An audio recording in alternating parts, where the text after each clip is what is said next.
Hey, what's going on, guys? Brandon here with Texas Plinking, and I'm pretty excited for this video because it's on two different subjects. For one, we have a new scope that has just come out, and I'm very excited about it. But also, this scope is a good excuse to talk about a subject that I don't think gets talked about all that often in the long-range precision shooting world, and that is magnification, and if you could have too much of it. It's a yes and no answer, and it's some things that a lot of novice people haven't considered because I'm just coming from, personal experience. When I got into shooting as a whole, what was it, 7.5 or 8 years ago, for some reason I started with long range shooting because I was just so fascinated by it. And one of the mistakes of many was thinking that the more magnification, the better I can shoot at long range, the further I can shoot. And when really it's more simple than that. The more magnification you have, the further you can see, but why would you need to see that far in some cases? And in some cases, why more magnification can actually hurt your efforts to shoot long range. I know it sounds very backwards, but we're gonna go ahead and talk about it. Some points that you maybe haven't considered in why maybe high magnification is not what you need, and maybe why it is something you need. But it just depends on quite a bit, and by the end of this video, I hope I give you guys a little bit of clarity on what zoom range is most needed for your particular case. Now, not to scare you guys away, if you guys are committed to getting a high magnification scope, hopefully this will just confirm why it's a good option for you, because it can be a very good option. So we're gonna go ahead and get into it. Now, this is a good reason to get into it here because it is a new scope, like I said. We are finally talking about, I say finally because I've been wanting to get my hands on this, finally talking about the new Arken Optic EP5. This is now the Gen 2, and the zoom range is, get ready for it, 7 to 35 by 56. 56 millimeter being the objective lens in case you're new to it, but 7 to 35 is the zoom range, 35 power zoom. And that is quite a bit. Now, it's been done before. I think Vortex has a 6 to 36. Nightforce ATACR's got, I think, a 35 or 36 as well. There's been high magnification scopes, but now Arken's doing it, and Arken's known for doing things at high quality for the price. And so far, from my experience off camera, this thing is definitely keeping up with what I know of Arken, and that is very great performance, very great glass quality, and overall features at a pretty darn obtainable price. So it's going to be kind of a two-for video here. We're going to start with reviewing the optic itself, and then in a more broad sense with particular examples, we'll talk about magnification and if you really need it to get that high for your particular setup. And hopefully you guys get a newfound perspective that helps dictate your optics choices, or just validate the choice that you're already going to make. So without any further ado, let's go ahead and get into it. Real quick, we'll start with what I put it on. I thought I'd put it on a rifle I know very well. I've had this custom rifle for probably 5 or so years. I could be wrong there, but 4 to 6 years, something like that. It is my Alma Precision Rifle Ranger in 6.5 Creedmoor, and I thought, why not? You know, years ago, I topped that thing off with a Steiner T5XI 5 to 25 by 56, and what a great scope that is. But those are about $2,300. And I'm starting to get the sense that scopes like this now at a fraction of that price are not only on par, but actually have some value that I really like over an optic like that. Change up the suppressor as well, and the reason for that is I've had a tooth system from AAC for the longest time. It was a 51 tooth suppressor, then I went 90 tooth, and now I just want to go direct thread. When it comes to a bolt action, I don't need a quick attach, quick detach suppressor. Direct thread or a taper mount's going to be as repeatable as I can get. So this is my Aero Precision Lahar 30L, and I almost forgot to mention, but I do want to be very upfront on disclosures and all that good stuff. Some people assume a certain relationship I might have with Arken.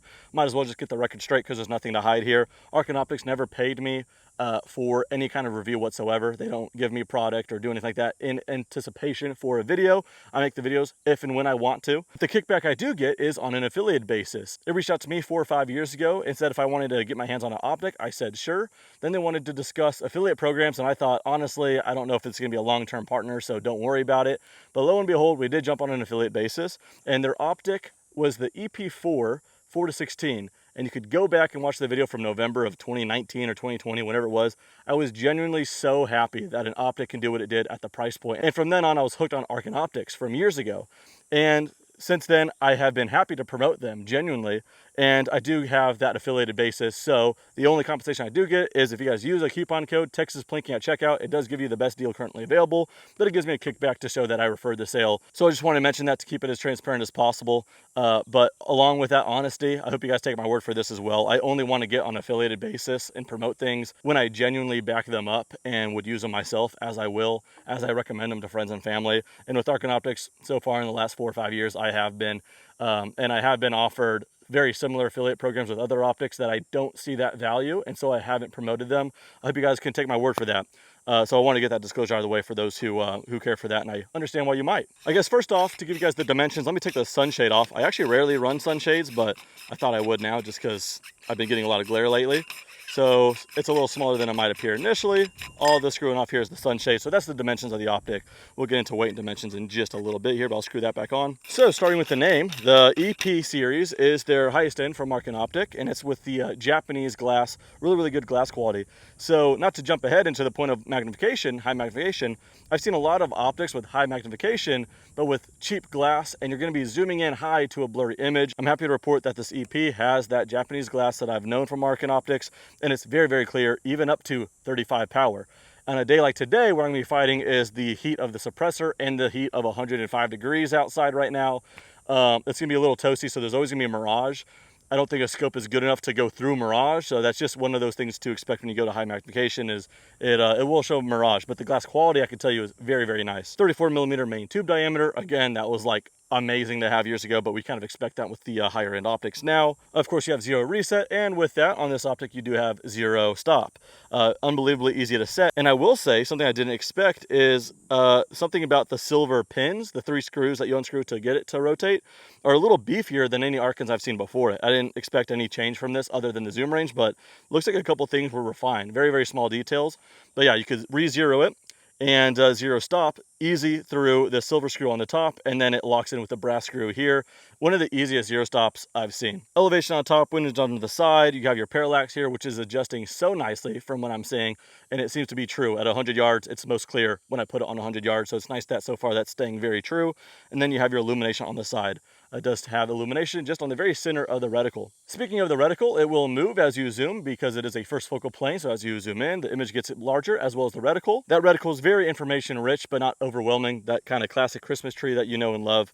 And it's available in mils or MOA with the turrets to match, and I got mine in mils. Given the feature set and the zoom range, I'm not disappointed by the weight. It's 42 ounces, so take that for what you will, and the length is 16 inches for the glass itself. And like anything from Arken Optics, it's got the lifetime warranty that you would expect. So really overall a high-end optic. Now, affordable for what you get, but it's definitely the highest end of anything Arken Optics has come out with. Happy to report it's still under $1,000, which is pretty awesome. I think the exact price is $799.99 is the full MSRP. And right now, coupon code Texas Plinking saves you a cool $200, so it's $599.99. That being said, if you couple it with 2 rings, I think they actually just came out with some titanium rings as well, or at least part of it's titanium. Those are $100, but the coupon code will save you $25 on that. Or if you got the one-piece cantilever mount, that will bring it to about $650 and change or something like that with the scope. So a little bit better that way as well. But the bare scope, $599 when using code Texas Plinking as of now anyway. Whether it's the Arken or a Razor Gen 3 or some Night Force Beast or whatever, let's talk about high zoom range and why it might suit you and why it might not suit you. And why you might want to back down on magnification, as backwards as that might sound to a novice. Now, as I said in the beginning of the video, a lot of people getting into long range think more magnification, more range, more accuracy, better performance. And I can relate to that because that was me.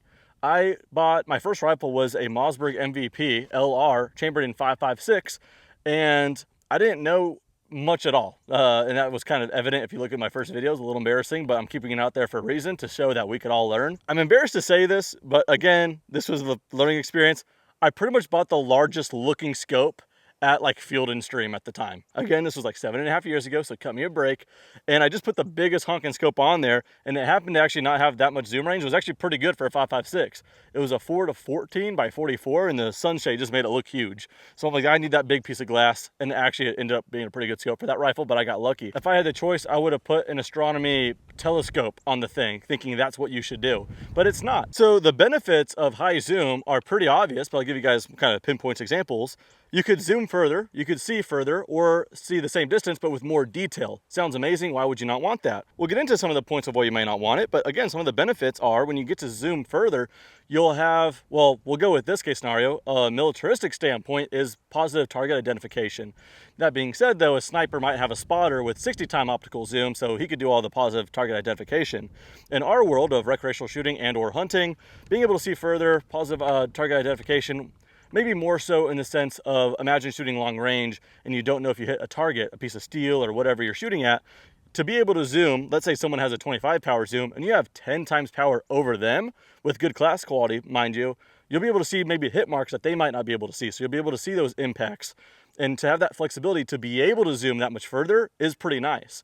Also, at not long ranges, let's say at 100 yards or 200 yards, you're shooting at cardboard or paper targets and you want to see your bullet holes, 10 times zoom is going to be very hard. I have AR-15 setups with 10 power, and there's a lot of times I do wish for that little bit more just to see the target, just to see where I hit on it at range or 100 yards, you know, bullet holes. A lot of that can do with the contrast of the paper target, to be honest, but just generally speaking, to be able to zoom further to see the impacts can help a lot. Considering this particular scope, it goes up to 35, and then ask yourself, do you really see yourself ever going below 7 times zoom on your bench rest, you know, long range rifle? If you don't need to, then that really opens up that idea that this isn't a bad optic for you. But there's more cases to that. Even if you don't go below 7 power, there's still some things to consider. One of those things to consider is just because you could go up to that zoom doesn't necessarily mean you should be pulling the trigger while at that zoom. That's the big difference, and that's the way, from personal experience, how I use these high magnification optics.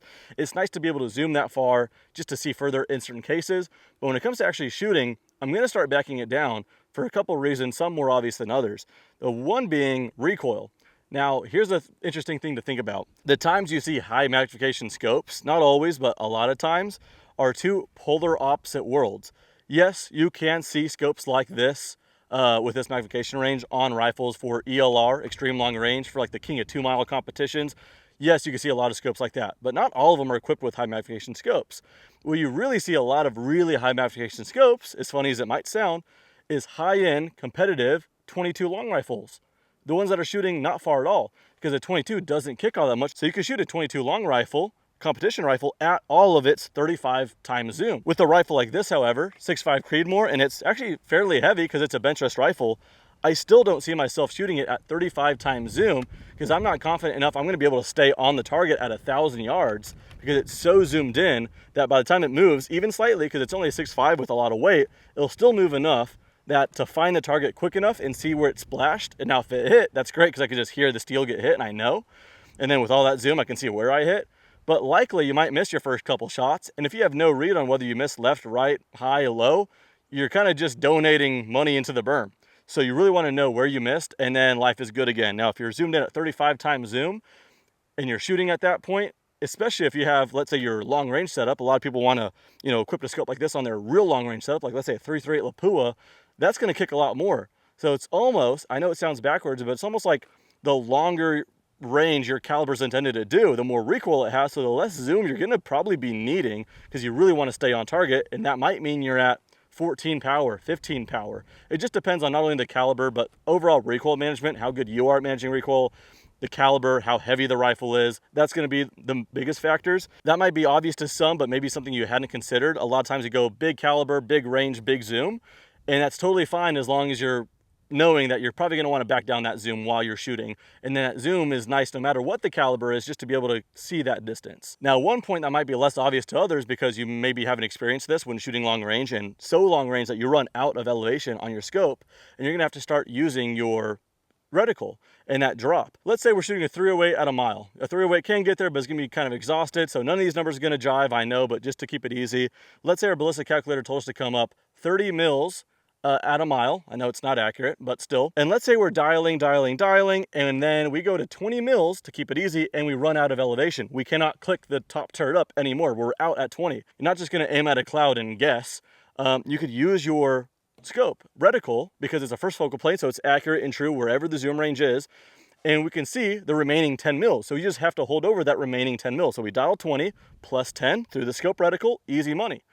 The thing is, though, in a first focal plane, you zoom in, your reticle starts dropping off and going away from you. You can't see it anymore as you zoom in. So you might have to zoom back out to be able to see that number 10 hash again.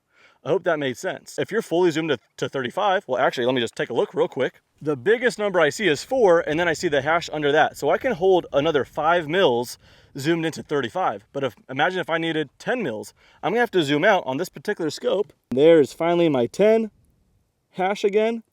And I zoomed out to 16 power. So now, if I needed those extra 10 mils, I have a 16 power scope, so anything beyond 16 was unnecessary to shoot that range. And if I'm gonna need to hold another 10 mils on top of what this is doing, I'm shooting very, very far. And when people shoot over a mile, they think they need all the zoom in the world, but I'm telling you, here, I have no option. I have to back it down. On this rifle, I'm not gonna shoot under 7 power, so it's nice to have the 35. Just know, I don't see myself pulling the trigger at that 35. It's just, I'm probably gonna pull the trigger at most at 25 maybe, because I just don't need that much help seeing far. I can see a silhouette, no problem, at 7 power even. It's gonna be fine. The silhouette at 1,000 yards, I mean. And I do appreciate having that flexibility. When I want it, I can go up to that 35 just to get a quick look at the target, see the impact, and back it down back to my shooting zoom. And this has happened all too often on the long range challenge that I host on a monthly basis. A lot of people will zoom in far more than they need, and they keep saying that they couldn't see their splashes. And part of the challenge is I can't call out anything and I can't give them that tip and advice, but I want to scream at them and say, just zoom out. Sometimes it's on a hunting rifle that's so lightweight, so it jumps a lot, and there's no need to be at 15 or 20 or 25 times zoom. You're gonna just not see your impact. So seeing your impact's one thing. The other one is seeing the reticle enough to where you can make those long range shots when you run out of your turret. Those are the two big things that maybe you haven't considered before on why you don't necessarily need the big scope. But like I said, I have the flexibility to back it down so I could use it like any other scope. But the thing is, if you're not gonna use that extra 10 power, then the difference is you're probably gonna have a scope that's just marginally heavier. I don't remember that off the top of my head, so I'll display something in just a second. It'll probably be longer, it'll probably a bigger optic because it needs to zoom further, but definitely it'll be a little bit more expensive as well, so that's something to consider. The EP5 Gen 1, the 5-25x56, there's no need to replace those with this. It's just a different offering, to be very clear here. But I'm gonna display the price of it, the weight of it, and the length of it right here, and then put that next to this one, the 7-35x56. The price points are both with the coupon code Texas Plinking, so you know your checkout price right there to keep it even. So if you could justify that little bit more, I'm guessing it's gonna be a little heavier here and a little bit more on the money. If you could justify that for the flexibility, then hell yeah, go for it. But I just want to be very clear. A lot of times people want the most zoom they can get to shoot further, and sometimes it's a paradox to where you need a little less zoom to get that job done. And so I want to be very clear about that. I don't want to scare you away from high magnification zoom. It's awesome. It just might be more money than you need it to spend, or if you're all about it and you know how to zoom back out and eat some humble pie and use 15 power instead of all 35, humble pie, I don't know if that's the way to put it, but you know what I'm trying to say, then great, get the scope. And again, even if the EP5 is more zoom than you need, they make a SH series and it's 4-14, 4-16, something like that. So, and obviously there's other manufacturers, not just Arken. I know we have an Arken here, but Vortex, all these other people, Night Force, whatever, different price points, different zoom ranges. So I hope this gives you a little bit of insight there. That being said, I think that's all I want to say in regards to the review, in regards to high magnification optics. And that's about it. That could be the end of the video, but hey, what the hell? I'm out here. I zeroed this thing in. Let's just go straight to 1,000 yards, do a little bit of shooting, and call it a day. Gonna be shooting the Hornady Black 6.5 Creedmoor, 140 grain Votel hollow point. Got this at Academy actually. And I can't seem to find it anywhere else, so I don't know if that's an exclusive or what. But it's like the American Gunner line, I believe. Same ballistic, same velocity, all that good stuff. I'm gonna be at 8.8 mils of elevation. We're gonna try 2 mils of wind. It is blowing left to right pretty good, so I'm gonna be a full 2. I already have a round in there, don't I? All right, nice job. 2 mils of wind. So let's see what happens. I'm gonna start off with the silhouette, as I usually do. Starting off at 20 power, 20 times zoom here.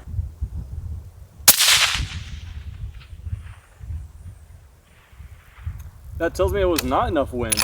That is 2 mils, and that dust splash was off to the right.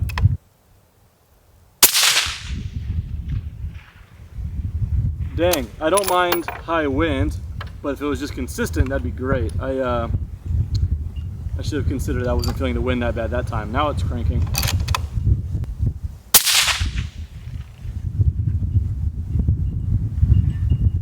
There's a hit. I held the left side of that one, and I'm just going off feel for that wind right now.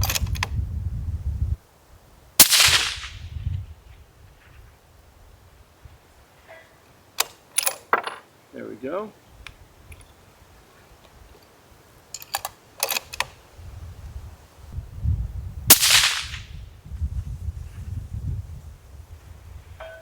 Very nice. All right, I'm confident with that silhouette now. as we transition to the 10-inch target, I thought I would address, oh, there's that wind. Dang.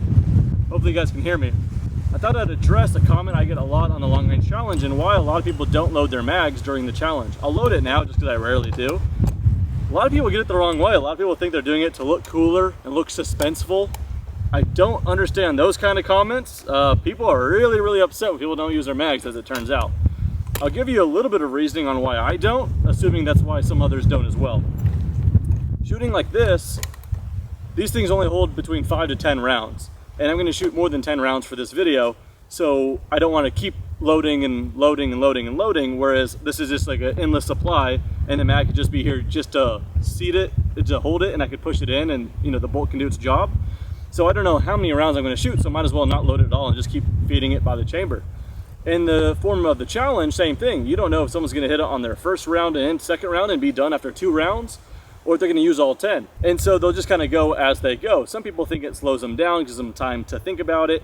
Some people are so sticklers about every last bit of accuracy, they think it's more accurate because if you load it by the mag, like this, I'm not co-signing this thought, by the way, it's just a thought that I've heard other people have out there.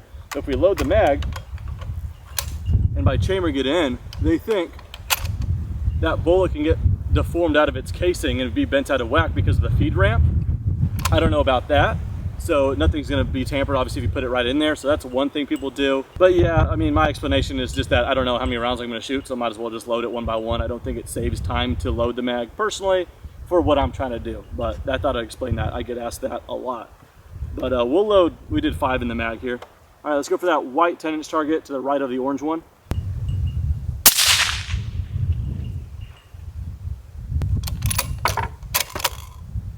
Another thing is, because of that, I like to keep the casings, and when I run the bolt, I have to go find them later.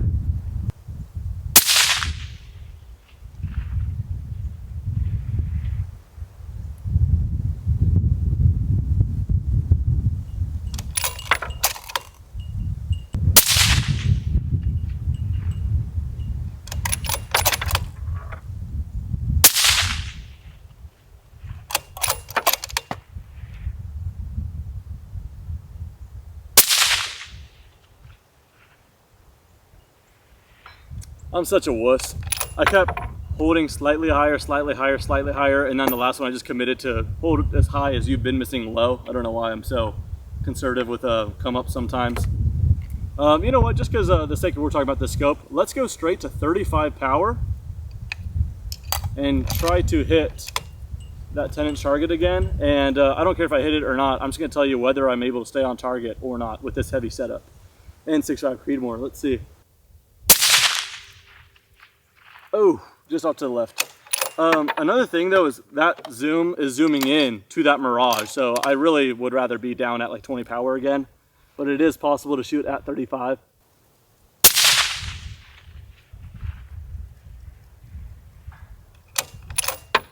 All right, love ending on a hit. Well guys, that does it. A little bit of a 2-for-1 in this video. Like I had said, I wanted to review the EP5 7-35X56, but with that I didn't want to review it without at least addressing some of the points of magnification, high magnification as a whole. And hopefully I did that enough in this video. Hopefully give you guys a new perspective, or if you already knew all that stuff, you just wanted to know about the EP5, I totally endorse it. I absolutely love this thing for what it does. If you're interested in a high magnification optic after watching this video, I don't blame you for being interested. It definitely has a lot of its perks, and this one is an amazing one. At any price point, it happens to be well under $1,000. In fact, a penny under 600 with that coupon code. So that does it, guys. Again, that coupon code works for everything on Arken Optics, but this video being about this right here, it will save you $200, so that's pretty darn cool. Guys, that does it. Thanks so much for watching. See you guys next time.